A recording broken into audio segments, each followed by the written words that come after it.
SV6 news కు స్వాగతం. ముందుగా హెడ్లైన్స్. 2001 పార్లమెంటు దాడి అమరులకు రాష్ట్రపతి ద్రౌపది ముర్ము, ఉపరాష్ట్రపతి జగదీప్ ధన్ఖడ్, ప్రధాని మోదీ పలువురు ప్రముఖుల నివాళులు. ఢిల్లీ పార్లమెంటు ప్రాంగణం బయట భద్రతను పెంచిన అధికారులు. ఆర్థిక విద్యుత్ శాఖ మంత్రిగా బాధ్యతలు స్వీకరించిన బట్టి విక్రమార్క. కడియం వ్యాఖ్యలపై కేటీఆర్ స్పందించట్లేదేం? మంత్రి పొన్నం ప్రభాకర్. డ్రగ్స్ ముఠాలకు హైదరాబాద్ సిపి గట్టి హెచ్చరిక. యువగలం యలమంచిలో లోకేష్ కు వినతి పత్రం సమర్పించిన ప్రజలు. పోడు భూముల సమస్యలను త్వరలోనే పరిష్కరిస్తా ఎమ్మెల్యే గండ్ర సత్యనారాయణరావు. పార్లమెంటుపై 2001లో జరిగిన ఉగ్రదాడిలో అమరులైన వారికి రాష్ట్రపతి ద్రౌపది ముర్ము, ఉపరాష్ట్రపతి జగదీప్ ధన్ఖడ్, ప్రధాని మోదీ పలువురు ప్రముఖులు నివాళులర్పించారు. 22 ఏళ్ల క్రితం ఇదే రోజున డిసెంబర్ 13 ధైర్యంగా ప్రాణాలర్పించిన భద్రతా సిబ్బందికి దేశం ఎప్పటికీ రుణపడి ఉంటుందని ముర్ము ఎక్స్ వేదికగా అంటే ట్విట్టర్లో పేర్కొన్నారు. 2001 పార్లమెంటుపై దాడిలో అమరులైన భద్రతా సిబ్బందికి నివాళులు అని అన్నారు.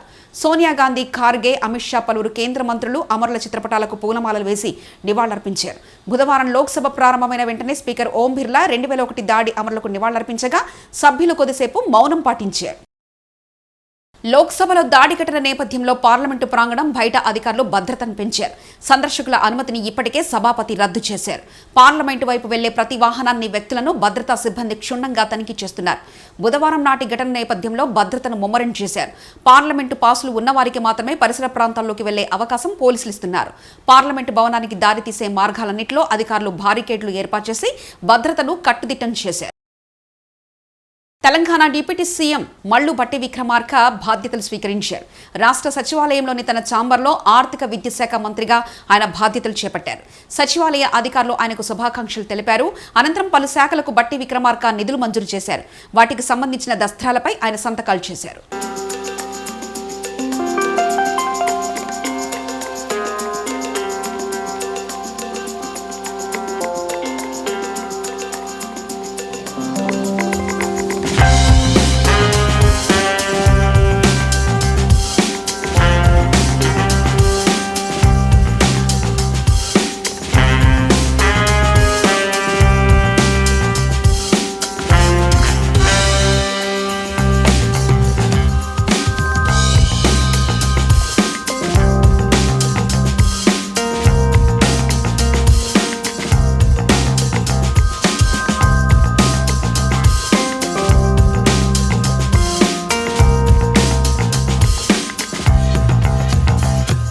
భారాస ఎమ్మెల్యే కడియం శ్రీహరి అవివేకంగా మాట్లాడుతుంటే కేసీఆర్, కేటీఆర్ ఎందుకు ప్రేక్షక పాత్ర వహిస్తున్నారని రాష్ట్ర రవాణా, బీసీ సంక్షేమ శాఖ మంత్రి పొన్నం ప్రభాకర్ ప్రశ్నించారు. వారం గడవక ముందే కాంగ్రెస్ ప్రభుత్వాన్ని కూలుస్తామని కడియం శ్రీహరి అంటున్నారని తెలిపారు. బుధవారం కరీంనగర్ ఇందిరా చౌక్ వద్ద ఏర్పాటు చేసిన సన్మాన సభలో ఆయన ఈ మేరకు వ్యాఖ్యలు చేశారు. తెలంగాణ పంచాయతీరాజ్ శాఖ మంత్రిగా సీతక్క బాధ్యతలు చేపట్టారు. సచివాలయంలోని తన ఛాంబర్లో పదవి బాధ్యతలు స్వీకరించారు. ఈ సందర్భంగా పలువురు ప్రముఖులు, అధికారులు ఆమెకు శుభాకాంక్షలు తెలిపారు.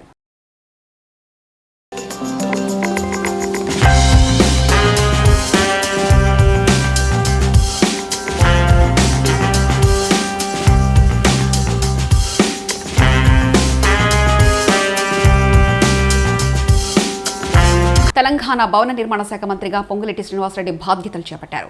సచివాలయంలోని తన ఛాంబర్లో పదవి బాధ్యతలు స్వీకరించారు.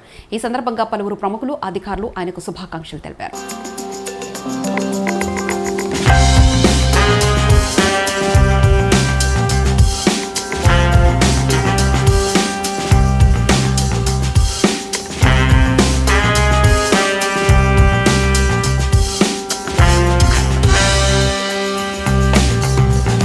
కొత్త ప్రభుత్వాన్ని దీవించకుండా ప్రభుత్వం ఎలా నడుస్తుందో చూస్తానని మాజీ మంత్రి కేటీఆర్ పేర్కొనడం సరికాదని ఎమ్మెల్సీ టి జీవన్ రెడ్డి ఆగ్రహం వ్యక్తం చేశారు. ప్రభుత్వాన్ని ఎలా నడపాలో తమకు తెలుసన్నారు. రాష్ట్ర సమాజాన్ని బారాస ప్రభుత్వం మద్యానికి బానిసలుగా చేసిందని ఆరోపించారు. కాంగ్రెస్ ప్రభుత్వానికి ప్రజా సంక్షేమమే ముఖ్యమని మద్యం దుకాణాలను తొలగించి విముక్తి కల్పిస్తామని స్పష్టం చేశారు. ఇప్పుడు ఎట్లా నడుపుతూ రాజ్యం ఇదేనా నేను కోరుకునేది? తెలంగాణ రాష్ట్రం ఏర్పడేది మంచి కోరుకోవాలి. తెలంగాణను డ్రగ్స్ రహిత రాష్ట్రంగా తీర్చిదిద్దడమే లక్ష్యంగా పనిచేస్తామని హైదరాబాద్ పోలీస్ కమిషనర్ కొత్తకోట శ్రీనివాసరెడ్డి వెల్లడించారు. హైదరాబాద్లో ఫ్రెండ్లీ పోలీసింగ్ అవహేళనకు గురైందన్న ఆయన ఆ పరిస్థితిని పూర్తిగా సరిదిద్దుతామని స్పష్టం చేశారు. ఎవరు చట్టాన్ని ఉల్లంఘించినా కఠిన చర్యలు తప్పవని సిపి శ్రీనివాసరెడ్డి హెచ్చరించారు. నిన్న మొన్న మీరు ఆల్రెడీ మీడియాలో అది రిపోర్ట్ అయింది. గౌరవ ముఖ్యమంత్రి గారు హైదరాబాద్ సిటీని తెలంగాణ రాష్ట్రాన్ని కూడా ఒక డ్రగ్ ఫ్రీ స్టేట్ చేయాలన్న ఒక ఫుల్ కమిట్మెంట్తో మాకు ఆదేశాలు ఇవ్వడం జరిగింది. ఈ సిటీ 450 ఏళ్ల చరిత్ర గల ఈ నగరం ఎప్పుడు కూడా శాంతి సామరస్యాలకు. యలమంచిలి అసెంబ్లీ నియోజకవర్గంలో టీడీపీ జాతీయ ప్రధాన కార్యదర్శి లోకేష్ యువగలం పాదయాత్ర కొనసాగుతుంది. యలమంచిలి కోర్టు రోడ్లో పట్టణ ప్రజలు పలు సమస్యలపై లోకేష్ కు ప్రజలు వినతి పత్రం సమర్పిస్తున్నారు. శివారు గ్రామ పంచాయతీలను ప్రభుత్వం యలమంచిలి మున్సిపాలిటీలో విలీనం వలన ఇబ్బందులు లోకేష్ దృష్టికి తీసుకొచ్చారు. టిడ్కో ఇళ్లకు గత పాలనలో ఉన్న లబ్ధిదారుల పేర్లను వైసీపీ ప్రభుత్వం వచ్చాక తొలగించారని ఫిర్యాదులో పేర్కొన్నారు. టీడీపీ జనసేన అధికారంలోకి వచ్చాక అన్ని సమస్యలు పరిష్కరిస్తామని లోకేష్ హామీ ఇచ్చారు. టిడ్కో ఇళ్లను పూర్తి చేసి గతంలో లబ్ధిదారులకే ఇళ్లు అందించేలా చర్యలు తీసుకుంటామని యువనేత భరోసా ఇచ్చారు.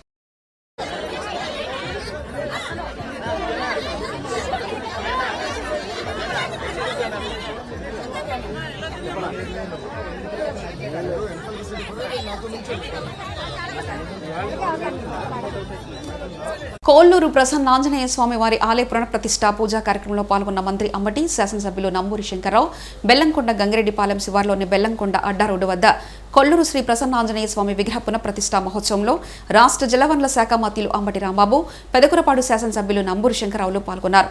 పూజా కార్యక్రమంలో పాల్గొని శిలాఫలకాన్ని ఆవిష్కరించారు. కార్యక్రమంలో ఆలయ నిర్వహణ కమిటీ సభ్యులు రాజుపాలెం, బెల్లంకొండ మండలాల నాయకులు తదితరులు పాల్గొన్నారు.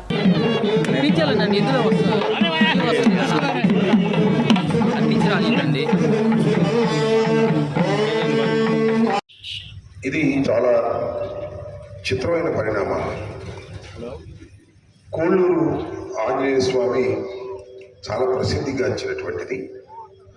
చాలా సందర్భాల్లో వింటూ వచ్చాం మా చిన్నప్పటి నుంచి కూడా. కానీ ఆ కోళ్ళూరు ఆంజనేయ స్వామి, ఆ కోళ్ళూరు అనే గ్రామమే ఇవాళ నదీ గర్భంలో కలిసిపోయేటటువంటి పరిస్థితి ఏర్పడింది. సమాజం అభివృద్ధి చెందుతున్నటువంటి క్రమంలో మరి నీటి కోసం ప్రాజెక్టులు నిర్మించే దశలో కృష్ణానది మీద నాగార్జున సాగర్ నిర్మాణం జరిగింది. అప్పుడు కూడా చాలా గ్రామాలు నాగార్జున సాగర్లో మునిగిపోయాయి. అదేవిధంగా తరువాత మళ్ళా పులిచింతల ఒక స్టాటస్కల్గా ఉన్నటువంటి పాయింట్ని కృష్ణా డెల్టాకి నీటిని సరఫరా చేయడం కోసం దాన్ని డిజైన్ చేస్తే డాక్టర్ వైఎస్ రాజశేఖర రెడ్డి గారి టైంలో పట్టుబట్టి దాన్ని ప్రారంభించడం జరిగింది. ఆ తర్వాత కాంగ్రెస్ ప్రభుత్వంలోనే అది పూర్తయింది. ఈ పులిచింతల ప్రాజెక్టు నిర్మాణం చేపడితే అనేక గ్రామాలు మునిగిపోతాయనే ఆందోళన ఉండేది. నేను మొదటిగా ఎమ్మెల్యేగా ఉన్నప్పుడు 89లో దీన్ని ప్రస్తావన చేయడానికి భయపడేవారు. పులిచింతల నిర్మాణం జరగాలంటే మా కోళ్ళూరు మునిగిపోద్ది, మా బోధన మునిగిపోద్ది అనేటువంటి ఒక ఆలోచన ఉండేది. వాటన్నిటినీ అధిగమించి రాజశేఖర రెడ్డి గారు నిర్వాసితుల్ని కూడా ఎవరైతే ఏ గ్రామాలైతే మునిగిపోయాయో ఆ గ్రామాలని బయట వాళ్ళ గ్రామాలు నిర్మించే విధంగా పెద్ద ఎత్తున నిధులను వినియోగించి రాజశేఖర గారి టైంలో ఇది ప్రారంభించడం జరిగింది. నిజంగా కోళ్ళూరు ఆంజనేయ స్వామి దేవాలయం స్టేటస్ కలిగి ఇక్కడికి వచ్చేసింది. ఇక్కడ తీసుకొచ్చారు, ఇక్కడ ప్రతిష్ఠ చేశారు, ఇక్కడ ఏదో ప్రభుత్వ స్థలం ఉంది అని పెట్టేశారు. కోళ్ళూరు ఆంజనేయ స్వామి కానీ ఇక్కడ పేరు ప్రఖ్యాతులు. కాకినాడ సామర్లకోట మండలం వేట్లపాలెంలో బీజేపీ వికసిత్ భారత్ సంకల్ప యాత్ర రసాబసగా మారింది. గ్రామంలో వచ్చిన యాత్రను గ్రామస్తులు అడ్డుకున్నారు. ప్రధాని మోదీ పంపే కేంద్ర ప్రభుత్వ పంచాయతీ నిధులు తమ గ్రామానికి రావడం లేదని, ఆ నిధులు ఎక్కడికి పోయాయంటూ అధికారులను గ్రామస్తులు నిలదీశారు. అధికారులతో మహిళలు వాగ్వాదానికి దిగారు. వారం రోజులుగా నీళ్లేక ఇబ్బందులు పడుతున్నామని ఆవేదన వ్యక్తం చేశారు. గ్రామానికి మంజూరైన బోర్లకు వైసీపీ నేతలు వచ్చి కొబ్బరికాయలు కొట్టకపోతే బోరు వేయమని పంచాయతీ సెక్రటరీ అంటున్నారని మహిళలు ఆవేదన వ్యక్తం చేశారు. ఈ విషయాన్ని నియోజకవర్గ బీజేపీ నేత ఎర్లగడ్డ రామ్ కుమార్ ఎంపీడీఓ దృష్టికి తీసుకెళ్లారు. దీంతో నీటి సమస్య పరిష్కరిస్తానని ఎంపీడీఓ హామీ ఇవ్వడంతో గ్రామస్తులు శాంతించారు. జగపేట మండలం చిల్లకల్లు ఎంసీఎల్ గెస్ట్ హౌస్ లో విజయవాడ పోలీస్ కమిషనరేట్ పరిధిలోని పోలీసు ఉన్నతాధికారులతో డీజీపీ రాజేంద్రనాథ్ రెడ్డి సమీక్షా సమావేశం నిర్వహించారు. డీజీపీ కామెంట్స్ రాష్ట్రంలో నేరాలు తగ్గాయని, సైబర్ నేరాలపై ఉక్కుపాదం మోపడంతో అదుపులో ఉన్నాయని, రోడ్డు ప్రమాదాల నివారణ చర్యలు చేపట్టడంలో మంచి ఫలితాలు ఇస్తున్నాయని అన్నారు.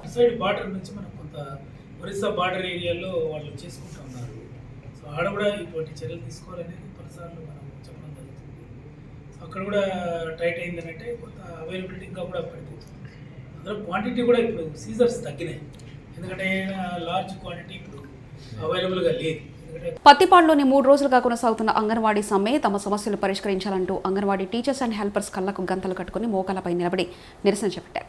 కాకినాడ జిల్లా పత్తిపాడు మండలం తహసీల్దార్ కార్యాలయం ముందు అంగన్వాడీ టీచర్స్ అండ్ హెల్పర్స్కి కనీస వేతనం అమలు చేయాలని, రిటైర్మెంట్ బెనిఫిట్స్ కల్పించాలని సుప్రీంకోర్టును కోరారు.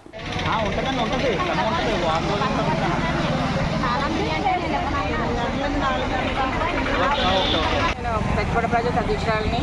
మేము CA2 రాష్ట్ర పిలుపు మేరలో సమ్మె నిర్వహిస్తున్నాము. మేము 8వ తారీఖుని మొదలు పెట్టాలి, కానీ సీఎం సార్ చర్చకి పిలిచారు, చర్చకి పిలుస్తామన్నారు మా నాయకత్వాన్ని. వర్షాల కారణంగా పిలవలేదన్నారు. దాన్ని మళ్ళీ మేము 12వ తారీఖు 11 పిలుస్తామని 11 పిలిచారు, కానీ మేము యాదగిరిగుట్ట స్థపతి సుందర్రాజన్ మరియు యుగతులసి ఫౌండేషన్ చైర్మన్ మరియు టీడీటీ పాలక మండలి మాజీ సభ్యులు శివకుమార్ మాట్లాడుతూ భారతదేశంలోనే అతి పురాతనమైన శివాలయం, చాలా విశిష్ట శివాలయంగా పేరుగాంచిన శ్రీ బ్రహ్మసూత్ర మరకత శివాలయం. ఇది మన తెలంగాణ రాష్ట్రంలోని రంగారెడ్డి జిల్లా శంకరపల్లి మండల పరిధిలోని చెంతిప్ప గ్రామంలో మరకత శివాలయం. ఇక్కడి శివాలయాన్ని దర్శించడం భారతదేశంలోనే కాదు, యావత్ ప్రపంచంలో ఇక్కడ ఉన్నటువంటి మరకత శివలింగానికి ప్రత్యేకత ఉందని అన్నారు. ఓం నమః శివాయ. జై గోమాత. ఈరోజు భారతదేశంలోనే అతి పురాతనమైన శివాలయం, చాలా విశిష్టమైన శివాలయంగా పేరుగాంచిన శ్రీ బ్రహ్మసూత్ర పోడుభూముల సమస్యలను త్వరలో పరిష్కరిస్తా, నియోజకవర్గంలో అటవీ గ్రామాలన్నిటికీ మెరుగైన రవాణా వ్యవస్థ ఏర్పాటుకు కృషి చేస్తా, భూపాలపల్లిలోని క్యాంపు కార్యాలయంలో ప్రజా దర్బార్ ఏర్పాటు చేసి నియోజకవర్గ ప్రజలకు అందుబాటులో ఉంటా, కాంగ్రెస్ పార్టీ ఇచ్చిన హామీలటిని భూపాలపల్లి నియోజకవర్గంలో అమలు చేస్తా, నాగారం, అజం నగర్, నందిగామ, పంబాపూర్, దీక్షకుంట, దూదేకులపల్లి గ్రామాల్లో చేపట్టిన కృతజ్ఞత సభలో భూపాలపల్లి నియోజకవర్గ ఎమ్మెల్యే గండ్ర సత్యనారాయణరావు పాల్గొన్నారు.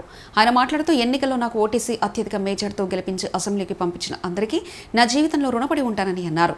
ఈ కృతజ్ఞత సభలో డీసీసీ ప్రెసిడెంట్ అయితా ప్రకాష్ రెడ్డి, టీపీసీసీ ఉపాధ్యక్షులు దొమ్మాటి సాంబయ్య, కాంగ్రెస్ పార్టీ రాష్ట్ర నాయకులు కటగంగూరి రామ్ నరసింహారెడ్డి, ఆయా గ్రామాల అధ్యక్షులు, ముఖ్య నాయకులు, వివిధ అనుబంధ సంఘాల నాయకులు, వివిధ గ్రామాల సర్పంచులు, ఎంపీటీసీలు, అభిమానులు పెద్ద సంఖ్యలో పాల్గొన్నారు.